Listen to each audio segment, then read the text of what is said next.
Hello YouTube, welcome back to my channel. Today I am talking about the fruit of the Spirit, that is goodness. This is number 4 in my series, Fruit of the Spirit series. So, what is goodness? Something being good is not as good as it being great. Right? Is that what we think of? Like, oh, it's good, it's fine. You know, like synonymous with fine. That's really not what it means. So I think society has kind of warped the word good to be less than it really is. So let's bring it back to where it is. What is goodness? Synonyms for goodness are virtuous and righteous.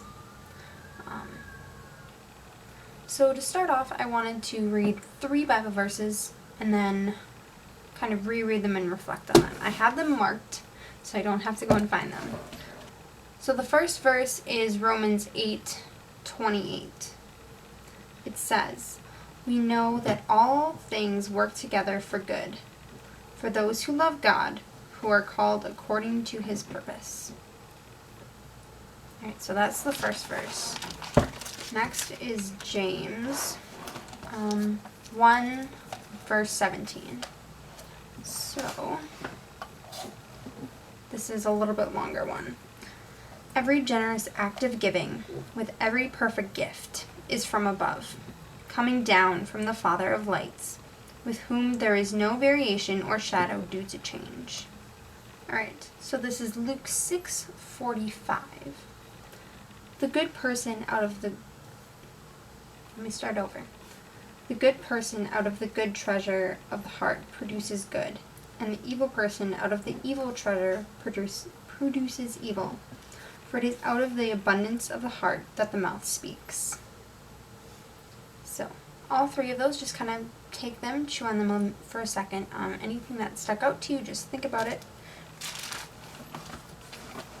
Alright, so now that you've mulled over those good verses, I used the word good,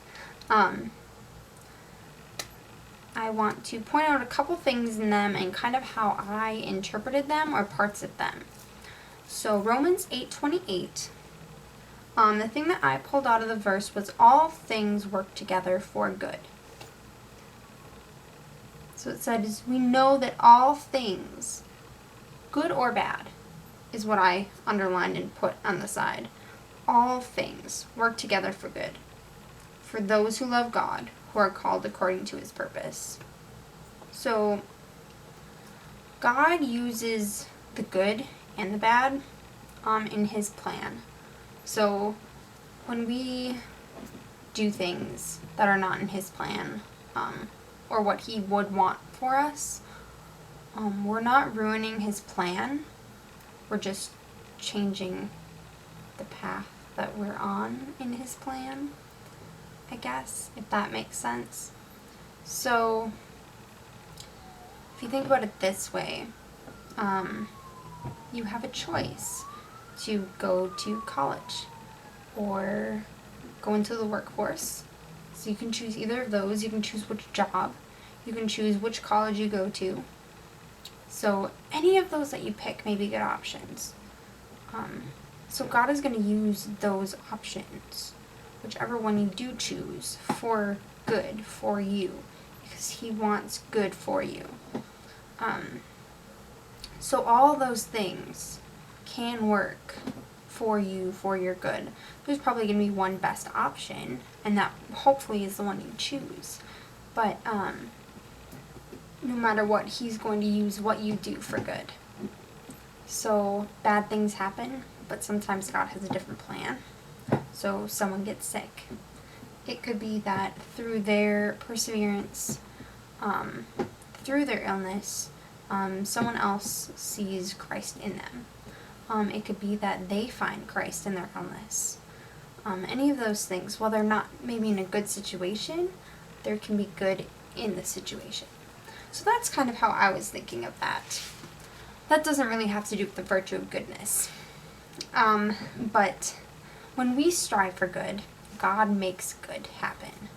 So even though we might make mistakes and we're imperfect, God is going to use what we do for good. So that's kind of where I wanted to start, is like, it's okay to make mistakes because God will use it for our good. We don't want to make mistakes, but it happens, and we strive to not.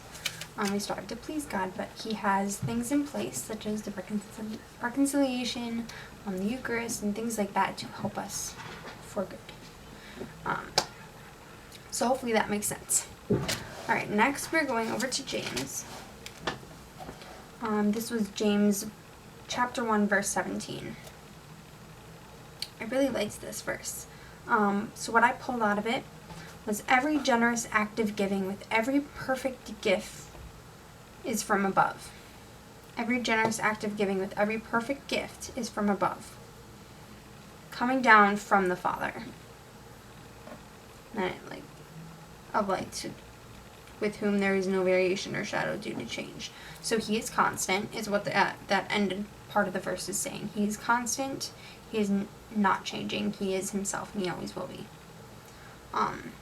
So every good that we do, every generous act of giving, all the good we do, with every perfect gift, when we give of ourselves, when we die to ourselves for the sake of others, that is coming down from the Father through us. So we are Christ on earth, and that's kind of what this verse is saying, is the good that we do is coming from God through us to the world. So the good that we do here is for God. So we are a channel of goodness, or we can be. Like I said, we have choices. They can be good or bad, but hopefully we choose the good. So what I said is the good we do here is showing the world who God is. So we are revealing God to others through the good things we do. Generosity, dying to self, those things. Okay, so let's move on to our last verse. This was Luke 6:45. The good person out of the good treasure of the heart produces good. So, and then at the end of the verse, it is out of the abundance of the heart that the mouth speaks. So how I kind of took that is, goodness starts internally, with our intentions, with our values, with our belief in God, with our faith, which we talked about, with our joy it can come from, all of those other fruits too. Goodness starts internally and then is projected outward. So that kind of goes along with the James 1:17. Every generous act of giving is a perfect gift from above. It's from above. So the good person, out of the goodness of their hearts, produces good.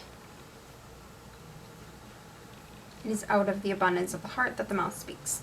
So it's a heart thing where we believe in God, we trust in God, we have faith, and we want to do good, and we have good intentions.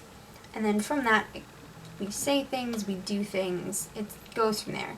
So goodness has to start internally with intentions. So being aware of what our intentions are is really important. So if we're doing something for selfish reasons, if we're doing something for selfish reasons, helping others, for the recognition, for example, we're still doing the good, but you can kind of tell something's off in those situations where we're not really showing the world who God is, because it's not a gift of self. It's a gift to ourselves. Not even a gift, it's just taking for ourselves what we want, through that opportunity to give. So with all of that said, I wanted to read one other verse. This is also Luke 43. Luke 6:43 through 44. And I'm just going to read this really quickly. No good tree bears bad fruit, nor again does a bad tree bear good fruit. For each tree is known by its own fruit. Figs are not gathered from thorns, nor are grapes picked from a bramble bush. And that's what leads into that Luke 6:45 that we just talked about. no good tree bears bad fruit. So if you have good intentions, and if there's goodness in you, you're going to bear good fruit. So this goodness that we're talking about is very important for the other fruits that we have. Because if we have goodness, if we have faith, if we have self-control, like I talked about, like all of those fruits will become big, full, and beautiful. And that is us showing God to the world. So it's very important to have goodness. It's very important to have all the other fruits I've already talked about. It's very important to grow in these fruits so that we're growing good fruit and being a good tree. Each tree is known by its own fruit. So I would challenge you at the end of this series especially, but you could do so now with the fruits we've already looked at. Look at those fruits and kind of think about how they are acting in your life. See where you have produced good fruit in your life and what fruits are not good yet. What fruits need more care. What fruits don't look perfect in your life, which none of them should, because we're all striving to become better and better as time goes on. And so we pray that God will help us in that journey. I'm here for you. I hope you're all there for me as I'm growing in this fruit journey. Yeah, so thank you all for watching. Please like this video if you enjoyed it, if you got something out of it. Subscribe to my channel, click the bell button so you get notified when I post the next one in this series of 12. We're a third of the way there. Woo! Comment down below what fruits you are struggling with, or which fruits you have been really working on lately and have been producing really well. So thank you all for watching. Have a great rest of your day. Know that I am praying for you, and I will see you next time. Bye!